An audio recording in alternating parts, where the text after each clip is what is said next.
Há um ditado popular que diz: quem espera sempre alcança. Só que esse ditado não tem sido confirmado na realidade. Quantas pessoas têm esperado um amor que nunca alcançou, uma cura que nunca aconteceu, um emprego que nunca veio, um filho que nunca nasceu? Mas com uma certa modificação, esse ditado pode se tornar sempre verdadeiro. Quem espera em Deus sempre alcança. Uma das respostas de Deus mostrando como se comportar em tempos de ódio e desespero, com base no livro de Abacuque, é: espere, aguarde. Mas o que nós devemos esperar? Esse será então o tema da segunda parte que nós abordaremos no livro de Abacuque. Vamos ler os versos 2, capítulo 2, versos 2 a 5.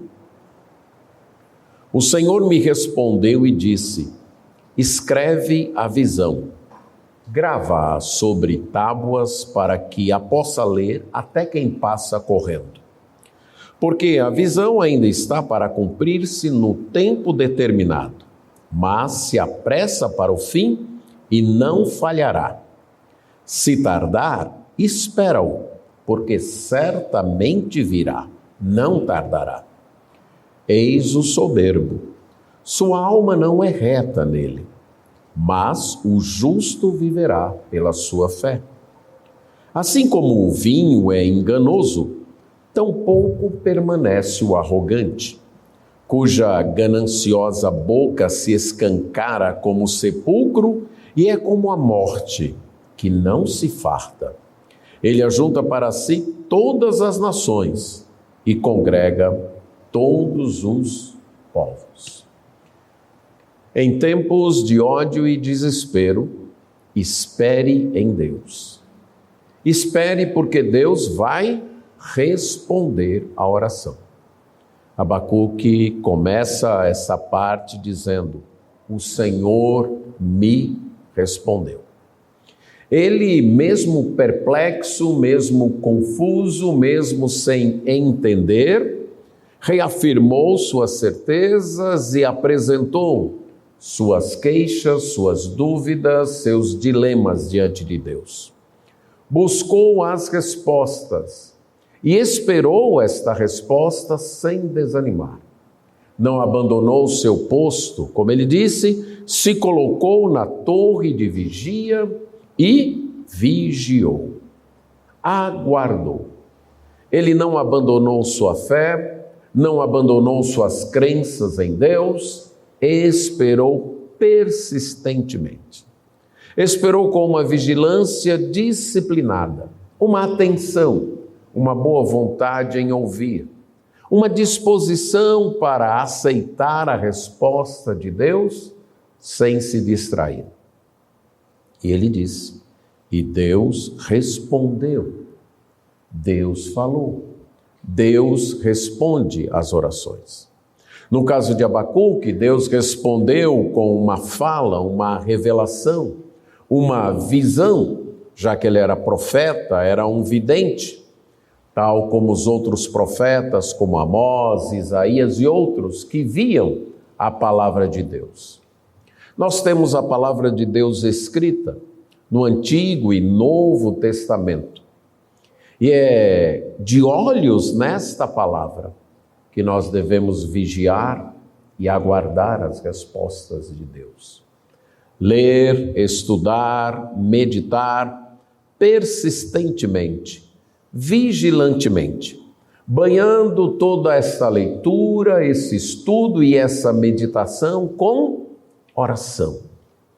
E Deus há de responder. Ele vai tornar claro para nós aqueles pontos obscuros da nossa caminhada com Ele. Mais cedo ou mais tarde, Ele vai responder e esclarecer com base na sua palavra. E Deus então dá uma ordem para Abacuque: escreve. Escreve aí, e escreve de modo que seja distinto, claro, de modo que mesmo correndo alguém possa ler. Mesmo ouvindo uma pessoa, um arauto que está anunciando, alguém possa entender.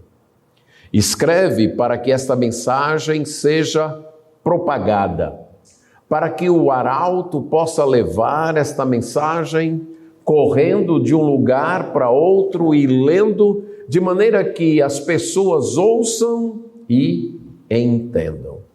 Escreve, então, de modo claro, de modo distinto. Creio que aqui está a justificativa para Abacuque ter escrito o seu livro. Lembre, Deus responde às orações. Vale a pena esperar nele. Vale a pena não desistir. Talvez você não compreenda no momento certas situações de sua vida, não entenda certos propósitos, não consiga ver o sentido, compreender as razões. Mas você ora e continua persistindo, confiando, esperando. E em algum momento, a revelação de Deus vai se manifestar compreensível. E você, inclusive, poderá testemunhar a outros o que Deus falou a você. Vale a pena esperar em Deus em tempos de ódio e de desespero. Esperar, porque Deus responde às orações. Mas esperar também que Deus vai fazer cumprir a sua palavra. Porque a visão está para cumprir-se. E ela vai cumprir-se no tempo determinado. No caso aqui, para Abacuque, a destruição do Império Babilônico ainda levaria mais de 70 anos para acontecer. Mas era no tempo designado, no tempo de Deus. Há um outro ditado popular: Deus tarda, mas não falha. Mas é outro ditado errado. Deus não tarda e nem falha. Ele sempre vai fazer no tempo dele. O Salmo 2, que para mim é um daqueles textos que sintetizam o projeto de Deus relatado de Gênesis a Apocalipse, da redenção da criação, o resgate da criação divina, partindo da primeira criação, do momento em que Deus criou céus e terra, lá em Gênesis 1 e 2, até Apocalipse 21 e 22, quando Deus vai criar novo céu e nova terra. E a história bíblica, então, entre esse início e esse fim, registra esse projeto redentor, esta operação resgate de Deus, a razão para ela existir e a maneira como ela está se desenrolando. E o Salmo 2 sintetiza isso, mostrando a rebeldia humana, porque se enfurecem os povos, porque as nações imaginam coisas vãs, porque se rebelam contra Deus, dizendo: não queremos que o Senhor domine sobre nós, nós vamos sacudir de nós os teus laços, o teu jugo. E a resposta é que Deus ri, Deus zomba. Uma ilustração que ouvi de uma vez sobre esse texto é de um motorista daqueles caminhões grandes, muito grandes, e ele está manobrando o caminhão, e aí tem um cachorrinho, aqueles pit, certo? Pequenininhos, mas chatos, latindo ali perto. E o motorista olha e diz: um pequeno giro que eu der aqui, eu mato você. É mais ou menos o que está acontecendo. Deus olha para estas revoltas Esses que nos parecem tão poderosos, tão prepotentes, e Deus ri. E o Salmo diz: a seu tempo lhes há de falar. No seu furor os confundirá. A história não está desgovernada. A história não está sem direção. Há um tempo determinado. Há um tempo marcado por Deus. E no tempo certo, sua promessa, seu plano, a sua palavra vai se cumprir. Espere. Espere, porque Deus vai fazer cumprir a sua palavra no tempo marcado, no tempo designado. Ele tem seu tempo. Ele não se apressa com as nossas pressões. Lembra de Jesus falando para Maria? Mulher, ainda não é chegada a minha hora. Também dizendo para os seus irmãos, a hora é de vocês, mas eu sigo a agenda do Pai. A única pressão que eu me permito ter é a de meu Pai. João 7, 3-6. Lembra do pedido das irmãs de Lázaro? Senhor, vem, o teu amigo está doente. Ele foi, mas ele foi no tempo dele, na hora dele. Abacuque escuta isso também. Espera. Espera, porque eu vou fazer cumprir a minha palavra. Eu estou no controle da história. Se parecer que tarda, continue esperando. E esse espera não é um esperar negligente, relaxado, mas é um esperar cheio de expectativa. Algumas vezes até este verbo foi traduzido como espreitar. Esperar olhando, observando, vendo em qual momento vai acontecer. Quando não se espera em Deus, sofre-se as consequências. O Salmo 106, verso 13, descrevendo a trajetória do povo de Israel no deserto, diz que eles não esperaram os desígnios de Deus. Não esperaram um momento de Deus suprir as suas necessidades. Clamaram logo por carne. É dito que Deus satisfez o seu apetite, mas fez definhar a sua alma, a sua vida. É importante esperar em Deus. Isaías 64, 3 diz que Deus trabalha para aqueles que nele esperam. Você já pensou na beleza dessa frase? Não somos nós, nesse contexto aqui, que trabalhamos para Deus. É Deus quem trabalha para nós. Trabalha para aqueles que nele esperam. O povo de Israel, no tempo de Isaías, antes de Abacuque, mais ou menos entre 100 a 70 anos, na época do rei Acaz, não soube esperar. E Deus havia dito, é na esperança que está a vossa salvação. É no ter calma e aguardar em mim que está o vosso socorro. Mas já que vocês não esperaram, quem espera agora sou eu.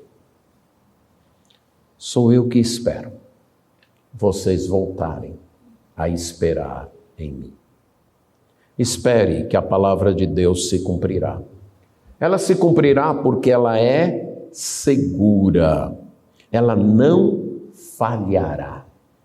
Esse verbo também pode ser traduzido, e algumas vezes foi traduzido no Antigo Testamento, até na maioria das vezes, como mentir. Ela não mentirá. Ela é segura. Ela não vai enganar você. Ela não vai faltar. Deus tem o seu plano. E esse plano vai se cumprir de modo seguro. Espere que Deus vai fazer cumprir a sua palavra, porque esta palavra é certa. Aí diz, porque vindo, virá. As nossas traduções, novamente aquela questão dos dois verbos juntos na língua original, e aqui foi traduzido, certamente virá. Com certeza virá. O autor de Hebreus cita esse texto lá no capítulo 10, verso 37, dizendo, aquele que vem, virá. O contexto ali era de uma igreja que estava enfrentando perseguições por uma segunda vez. Uma segunda onda de perseguições. Na primeira eles tinham resistido, mas agora novamente perseguidos, alguns começaram a cogitar abandonar, seguir a Cristo e voltar aos seus antigos caminhos. O autor faz várias exortações para que eles permanecessem, segurassem firmemente a confissão, não abandonassem as reuniões, que permanecessem firmes na fé, que não abandonassem a confiança, porque eles precisavam de perseverança. Porque aquele que vem, virá. Vale a pena esperar na palavra de Deus, porque ela, além de segura, é certa. Mas ela também é exata. Ela vem no tempo certo. Não tardará. Pode parecer a nós que está demorando, mas ela vem exatamente no tempo de Deus, no tempo certo, que é o melhor tempo. Vale a pena esperar na palavra de Deus, porque ela é segura, certa e exata. Mas porque não esperar revela arrogância. Deus diz, eis o soberbo. A expressão normalmente traduzida como eis, tanto no Antigo como no Novo Testamento, era um recurso retórico dos escritores para pedir que os seus leitores enxergassem, imaginassem, com os olhos da imaginação pudessem ver o que eles estavam dizendo. E aqui é como se Deus dissesse, veja o soberbo, olhe para o soberbo, sua alma não é reta nele, mas o justo viverá pela fé. O soberbo é contrastado com aquele que vive pela fé. O oposto de fé é exatamente a soberba. Vários outros lugares da Escritura demonstram isso. Quando a Bíblia coloca a soberba como um pecado mais grave do que os outros, normalmente ela não está se referindo à soberba nos relacionamentos. Esta soberba dos relacionamentos é resultado da soberba mais grave, que é a soberba não confiar em Deus. É a soberba achar que eu posso viver neste mundo sozinho. É a soberba autossuficiência. É a soberba autonomia, que diz, Deus, eu não preciso de ti. Eu posso achar meu próprio caminho. Eu posso achar minhas próprias respostas. Eu posso encontrar minhas próprias soluções. Eu posso lutar com a vida com as minhas próprias forças. É uma confiança em si e não em Deus. Este é o arrogante.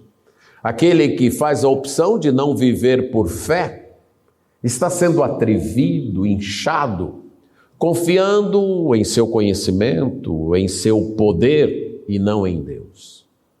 A sua alma não é correta nele. E a ideia aqui é que não é reta sendo colocado como uma alma torta, uma alma enganosa, traiçoeira, instável, sem segurança.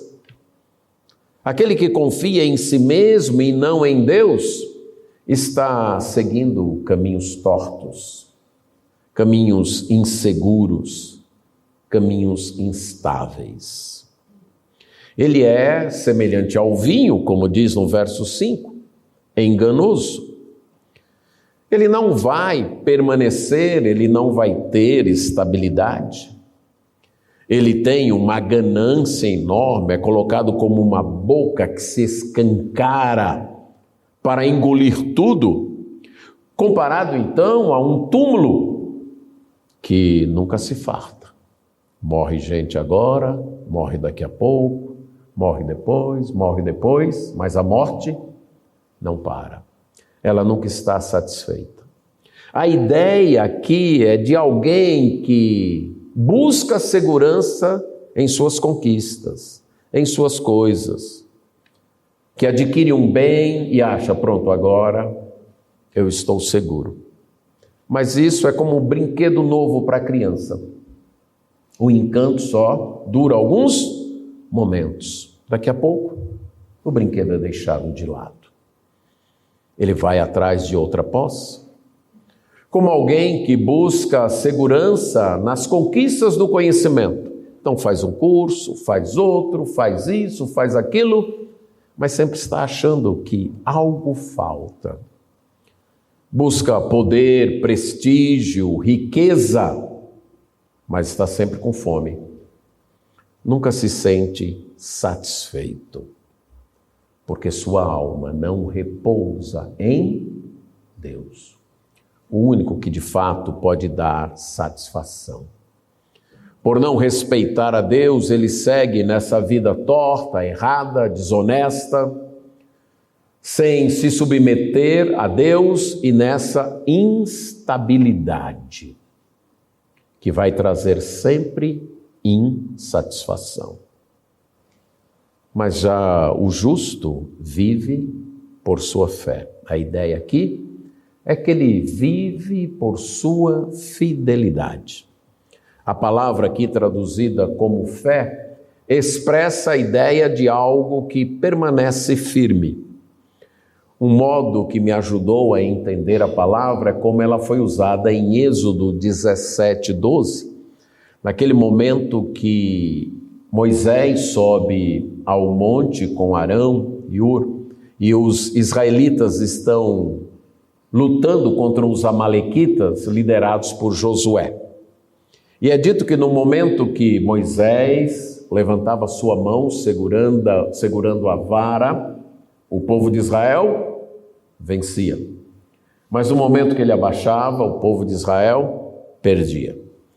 Aí diz que, num determinado momento, Arão e Hur colocaram uma pedra para que Moisés se assentasse, e eles seguraram a mão de Moisés, e que as mãos de Moisés ficaram fiéis. Seria a tradução literal. Isto é, ficaram firmes.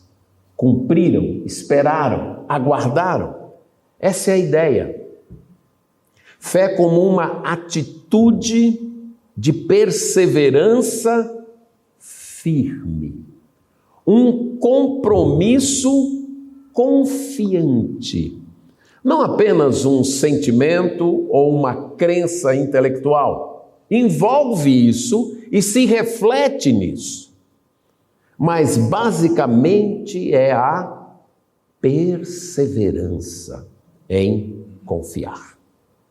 Por acreditar, por confiar, por ter certo quem Deus é, permanece confiando, mesmo nos momentos de não entendimento, mesmo nos momentos em que a vida se torna um tanto escura e a gente não consegue compreender tudo, mas permanece confiando.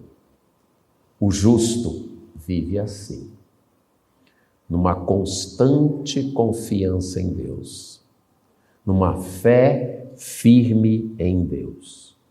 É interessante que esse texto é citado no Novo Testamento 3 vezes. Gálatas 3:11, na explanação que o apóstolo Paulo dá do Evangelho, mostrando então que a justificação se dá pela fé. Pela pessoa que compreendeu que ela não tem recursos em si mesma para se aproximar de Deus. Que ela está perdida, por causa dos seus pecados, condenada.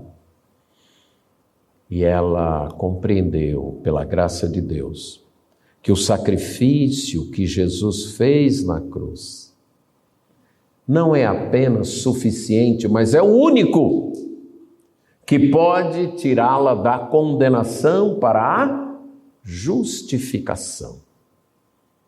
E esta fé faz com que ela mude de vida, abandone a confiança em si mesma e permaneça em toda a sua vida confiando em Deus.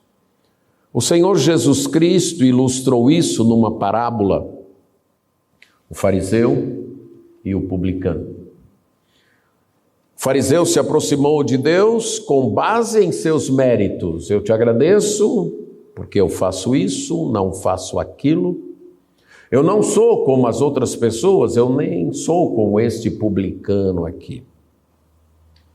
Mas Jesus disse que o publicano, tão envergonhado, ele nem ousava elevar os olhos para Deus.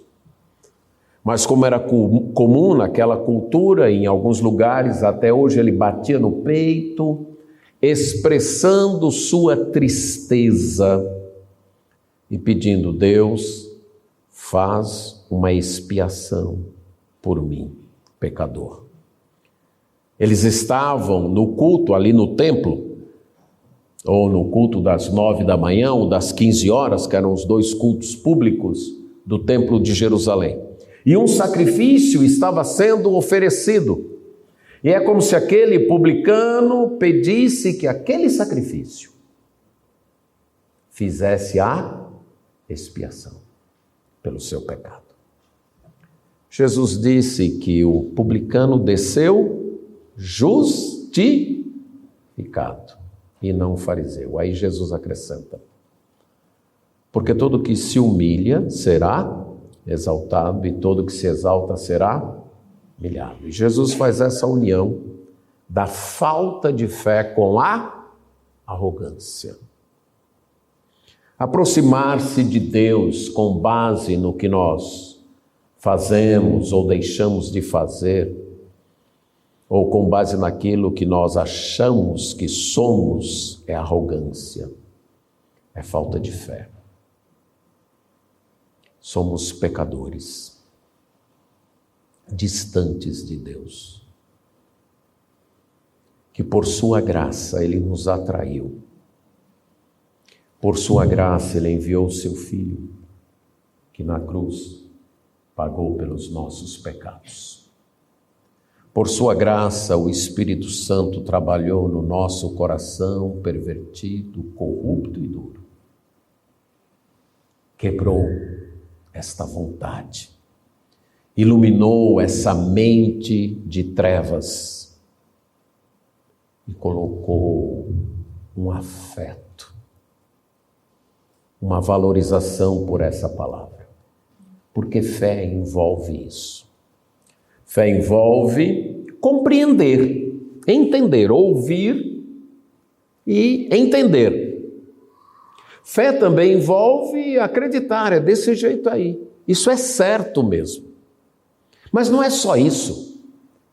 Fé envolve dar o devido valor àquilo. Você conhece pessoas que fumam e que sabem que o cigarro faz mal, mas continuam fumando? Elas têm o conhecimento, elas têm a certeza, mas elas não têm a afeição por sua saúde.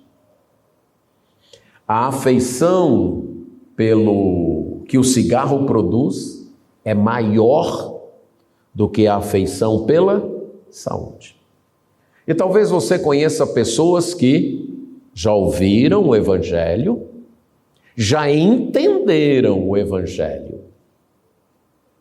E até dizem, eu creio. Mas não valorizaram o suficiente para deixar tudo e seguir a Jesus. O Senhor Jesus deixou isso explícito várias vezes. Quem não amar menos pai, mãe, mulher, filhos e a própria vida, por amor de mim, não é digno de mim. Isso é não estar me valorizando conforme eu devo ser valorizado. Ele contou duas parábolas, uma sobre o homem que arrenda um campo para plantar sua roça, e quando ele está preparando o campo, ele descobre uma botija. Aqui no Paraná tem histórias de botija, de alguém que colocava seu dinheiro numa botija, enterrava e deixava lá. Então esse homem encontrou aí uma botija com um tesouro escondido. E aí ele olhou, cobriu de terra, voltou para o dono. Eu não quero só arrendar o seu campo, não, eu quero comprar. Ele não está sendo desonesto, porque na época quem comprava um terreno tinha direito a tudo que estava tanto em cima como embaixo do terreno. Aí o dono disse, é muito caro, você vai ter que vender tudo que você tem, não seja por isso. Eu vendo, e Jesus Cristo disse que ele vendeu e comprou o campo com alegria. Isso é fé. É ouvir, é saber, é crer, mas é valorizar no valor correto. E no caso da fé cristã, é valorizar como supremo valor da vida, o supremo amor. Quando a pessoa exerce essa fé, que é plantada em seu coração pelo Espírito Santo, ela é justificada, perdoada. Torna-se filha de Deus. Romanos 1,17 diz que é desse jeito que a justiça de Deus se manifesta no Evangelho. E o terceiro em Hebreus 10:38, onde o incentivo é da perseverança nessa fé. O autor depois cita que o justo vive pela fé e se retroceder, Deus não se alegra com ele. Mesmo sem entender, espere. Mesmo sem entender, saiba que Deus é o supremo valor, é o supremo tesouro. Por mais que a vida esteja difícil, sem Deus, será eternamente pior. Em tempos de ódio e desespero, o justo persevera fielmente esperando, porque acredita que Deus vai cumprir a sua palavra. O problema do mal não será resolvido com um livro escrito, com a elucidação entre o equilíbrio de soberania de Deus e responsabilidade humana. O problema do mal será resolvido com a atuação de Deus na história, fazendo com que sua palavra seja cumprida. Espere em Deus. Nos tempos de ódio e desespero, Deus responde às orações. Deus faz cumprir a sua palavra. Mas em terceiro lugar, espere em Deus, porque Ele vai julgar o mal no tempo apropriado. A outra parte desse texto, nós temos uma canção com 5 ais. São provérbios, isso é, ditos, que funcionavam como comparações, como parábolas, para ajudar as pessoas a entenderem os conceitos que queriam ser transmitidos. O livro de Provérbios mesmo está cheio de exemplos que demonstram como o ensino era feito através de comparações para que as pessoas entendessem. Seria mais ou menos como o nosso ditado: água mole em pedra dura, tanto bate até que fura, ilustrando que algo que parece ser menos forte, como a água, do que a pedra, mas pela persistência consegue vencer. Então, os provérbios, as comparações eram assim. E aí é dito que vai ser falado um provérbio, que será um dito zombador. E todos eles começam com um ai, que era uma fórmula ou uma forma literária que servia para avisar, para alertar, para anunciar um juízo. E aqui nós temos esses 5 ais, todos mais ou menos seguem a mesma linha. Tem o ai, a descrição do porquê do ai, as consequências das ações descritas, e há 2 contrastes, um no meio e outro no final da canção, versos 14 e 20. O primeiro ai é contra a ganância por conquistas, a ganância através do roubo e da extorsão. Diz assim, a partir do verso 6, não levantarão, pois, todos estes contra ele um provérbio, um dito zombador? Dirão, ai daquele que acumula o que não é seu, até quando? E daquele que a si mesmo se carrega de penhores? Não se levantarão de repente os teus credores? E não despertarão os que te hão de abalar? Tu lhes servirás de despojo. Visto como despojaste a muitas nações, todos os mais povos te despojarão a ti, por causa do sangue dos homens e da violência contra a terra, contra a cidade e contra todos os seus moradores. Pessoas que vão buscar o sentido da vida, vão buscar sua segurança em acumular bens. Mas acumulam estes bens de modo desonesto, violentando o direito de outros. Deus diz, ai de vocês, porque aquilo que vocês conquistaram será tomado de vocês. Não vai permanecer com vocês. Diferente do fiel que persiste em sua fidelidade a Deus, o ganancioso ajunta para si todas as nações, congrega os povos, age de modo soberbo, vive se enchendo, mas nunca fica cheio. Vive se esforçando, mas no final só terá cinzas. O segundo ai, nos versos 9 a 11, fala então da injustiça, da pessoa que busca sua segurança, mas faz isso com injustiça. Ai daquele que ajunta em sua casa bens mal adquiridos, para pôr em lugar alto o seu ninho, a fim de livrar-se das garras do mal. Vergonha maquinaste para a tua casa, destruindo tu a muitos povos, pecaste contra a tua alma.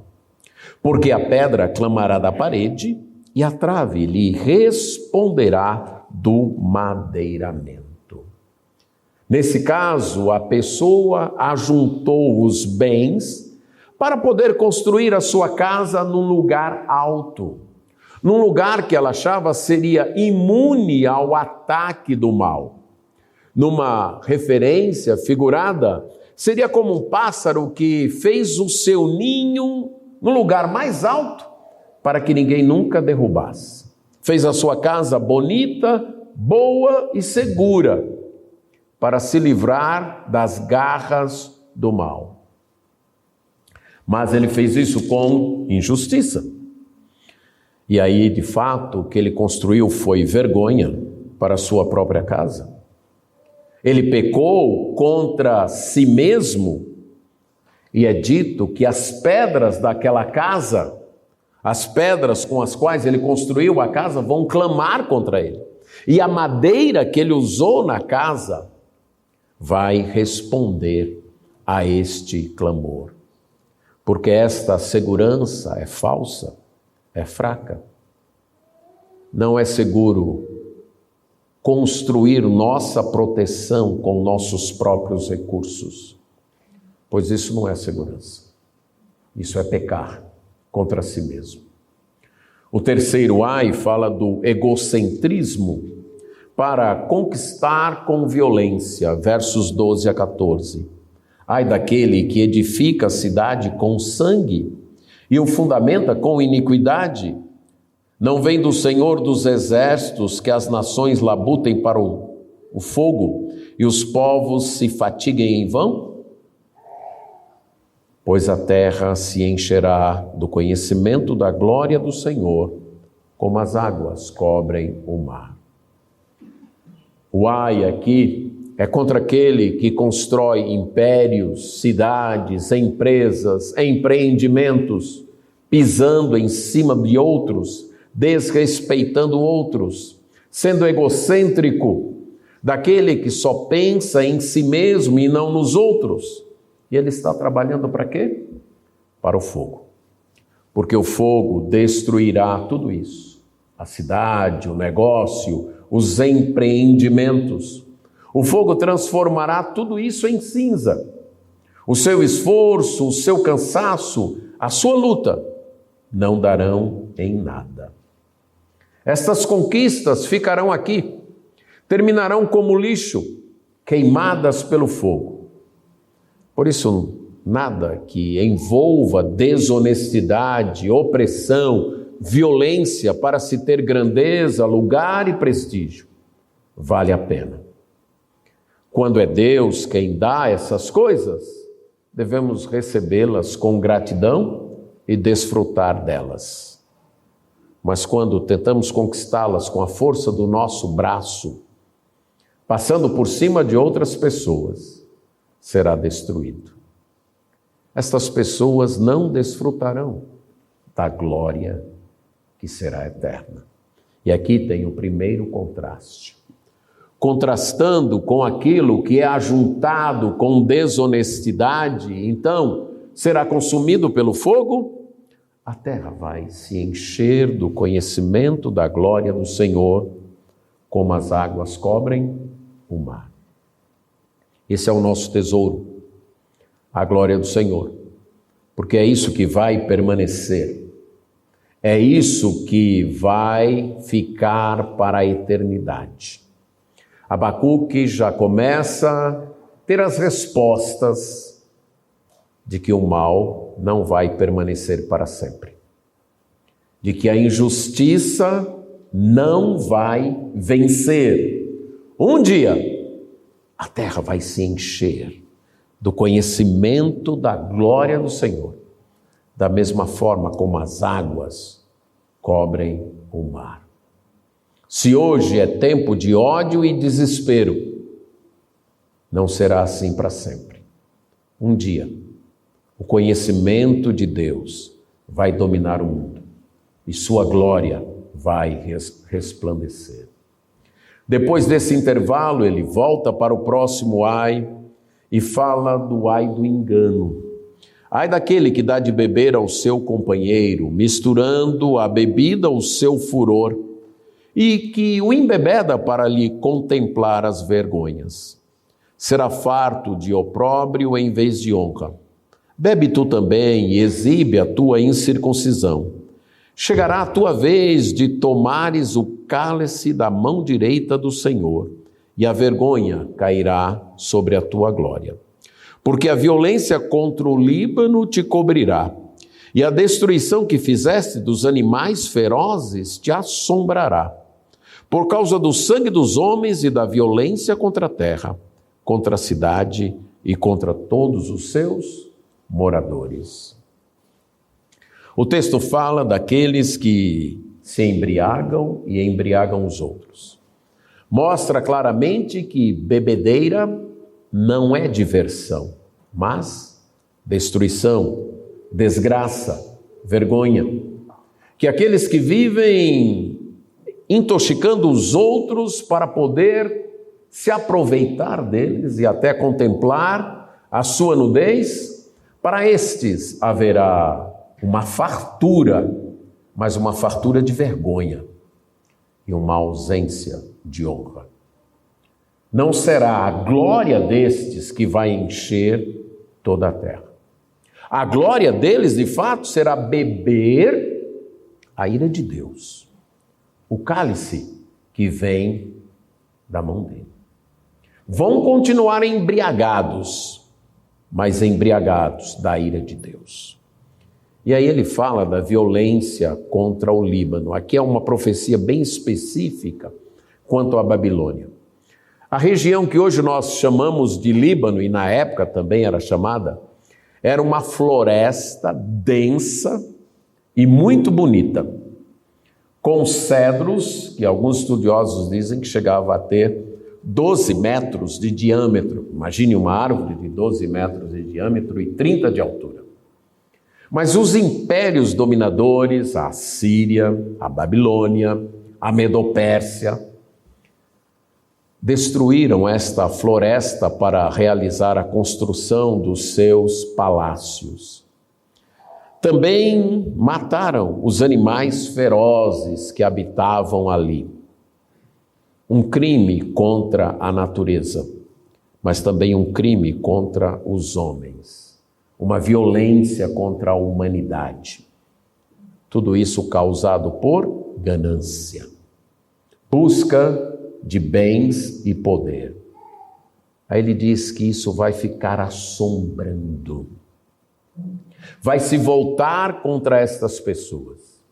Fica claro que não vale a pena desobedecer a Deus. Ir contra ele é caminhar para a destruição. O mal é como um bumerangue que a gente joga, mas ele volta e volta contra nós. Quando praticamos o mal contra os outros, podemos ter certeza, vai se voltar contra nós. É a lei do plantar e do colher aquilo que foi plantado.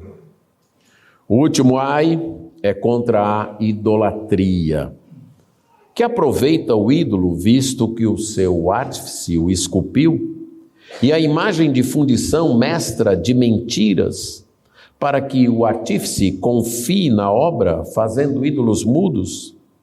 Ai daquele que diz à madeira, acorda, e a pedra muda, desperta. Pode o ídolo ensinar? Eis que está coberto de ouro e de prata, mas no seu interior não há fôlego nenhum. De que aproveita o ídolo? Comete-se violência, roubo, opressão, buscando ter impérios seguros, roubando outras nações, para poder encher seus templos, continuar com sua idolatria.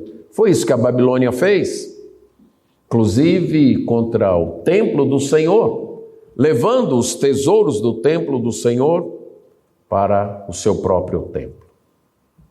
E confiavam nos seus ídolos, clamavam à madeira, pedindo que ela socorresse, ou a pedra. A ideia aqui é que ai daquele que busca refúgio, que busca socorro nos ídolos. Os ídolos não podem ensinar, podem até estar cobertos de ouro, de prata, ter uma aparência bonita, mas no seu interior não tem fôlego nenhum. De modo muito claro, o versículo mostra a insensatez da idolatria. Ai daqueles que se dedicam a isto. O desobediente, orgulhoso, inflado por suas conquistas, por suas realizações, vive cheio de si, mas de alma vazia. Vive guiado por sua vaidade, em vez da fidelidade. Vive iludido quanto à realidade. Ele confia naquilo que é enganoso. Nunca encontra satisfação. Se esforça e o seu esforço vai para o fogo. Se torna cinza. Deixa escapar a glória que realmente satisfaz. Experimenta a bebida como diversão, mas de fato isso lhe traz desgraça e destruição. E assim se fartará da ira de Deus, porque sua idolatria de nada lhe adiantará. E aí tem o segundo contraste. O Senhor, porém, está no seu santo templo. Cale-se diante dele toda a terra. Pode ser que os tempos sejam de ódio e desespero. Pode ser que o mal pareça estar prevalecendo. Pode ser que os justos estejam sofrendo. Mas há uma realidade imutável. O Senhor continua no seu santo templo. Ele é Deus, o Deus verdadeiro, o Deus justo, o Deus santo, o Deus soberano, o Deus que no final vai fazer sua glória encher toda a terra. Por isso, vale a pena esperar nele. O justo vive por sua fidelidade. Em tempos de ódio e desespero, em tempos de incompreensão, ele continua confiando, servindo a Deus, obedecendo a Deus. Mesmo quando as aparências apontam outras direções, mas ele continua acreditando em Deus. Ele sabe que o jogo ainda não acabou e que no final, Deus, o bem, a justiça serão vitoriosos. Mesmo que agora pareça ser mais vantajoso ir para o lado dos maus, dos injustos, ele não faz isso. Ele continua crendo, confiando, caminhando com Deus. Não importa o que as circunstâncias estejam dizendo, Deus é seu tesouro. Ele espera o dia em que a terra vai se encher da glória do Senhor. Ele sabe que Deus continua no seu santo templo. Em tempos de ódio e desespero, espere. Espere, porque Deus responde às orações. Espere, porque Deus fará cumprir a sua palavra. E espere, porque Deus vai punir o mal e a injustiça e vai fazer prevalecer o bem. Espere, porque Deus continua soberano, apesar das aparências. Amém.